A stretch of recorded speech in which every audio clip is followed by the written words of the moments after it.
கல் வந்து ஒரு போதைப் பொருள் இல்ல. அது ஒரு உணவுப் பொருள் அப்படிங்கிற முழக்கத்த முன் வச்சு தான் தமிழ்நாடு முழுக்க பல்வேறு இயக்கங்கள் வந்து பார்த்தீங்கன்னா போராடிட்டு இருக்காங்க. அரசியல் கட்சிகளாக நாம் தமிழர் போன்ற கட்சிகள்லாம் அவர்கள் வந்து தடையை மீறி நாங்க வந்து கல் இறக்குவோம் அப்படின்னு சொல்லி சீமான் தலைமையில சில மாதங்களுக்கு முன்னாடி மிகப்பெரிய போராட்டங்களை வந்து முன்னெடுத்திருக்காங்க. இப்படிப்பட்ட சூழல்ல பனைமரத்துலேருந்து கல் இறக்க முயற்சி பண்ணாங்கன்னு சொல்லி துப்பாக்கி சூடு நடந்திருக்கு ஆலங்குளத்துல. இது எவ்வளோ வந்து கொடுமையா இருக்கு அப்படிங்கிறத பாருங்க. இசைக்கராஜா அப்படிங்கிற ஒரு சப் இன்ஸ்பெக்டர் வந்து மணிகண்டன் அப்படிங்கிற ஒரு பனை விவசாயியை வந்து பார்த்தீங்கன்னா காலிலேயே சுட்டிருக்காரு. அது வந்து அவர் கல்ல இருக்க முயற்சி பண்ணதுனால சுட்டாங்கன்ற மாதிரியான விஷயங்கள்லாம் சொல்றாங்க. ஆனால் உண்மையிலேயே வந்து அங்கே இவர்களுக்கு ஒரு வாக்குவாதம் நடைபெற்றிருக்கு. ஒரு தகராறாயிருக்கு. இவர் வந்து தகாத வார்த்தைகளால் மணிகண்டனை திட்டுறாரு. அதில் வந்து கோபமடைஞ்சவங்கள மோதலில் இது மாதிரி பண்ணியிருக்காங்க. இப்போ இதில் ஒரு பனை தொழிலாளி எப்படி இவங்க இது மாதிரி பண்ணலான்னு சொல்லி தமிழ்நாடு முழுக்க பல்வேறு இயக்கங்கள் வந்து போராட்ட காலத்தில் குதிச்சிருக்காங்க.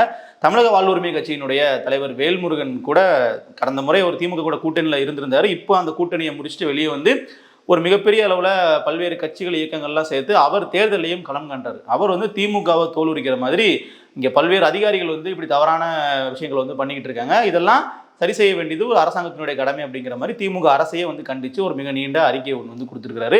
நாம் தமிழர் கட்சியினுடைய தலைமை ஒருங்கிணைப்பாளரும் பார்த்தீங்கன்னா இது குறித்தான ஒரு அறிக்கையை வந்து வெளியிட்டிருக்கிறாங்க. களத்திலையும் வந்து நாம் தமிழர் கட்சியினர்லேருந்து எல்லாருமே வந்து அவர்களுக்காக போராடிக்கிட்டு இருக்காங்க.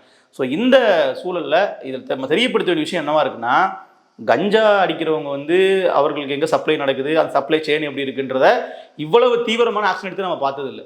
எக்கச்சக்கமான போதைப் பொருட்கள் இருக்குது. எங்கே எல்லாமோ வந்து பார்த்தீங்கன்னா போதைப் பொருள் விநியோகம் நடக்குது.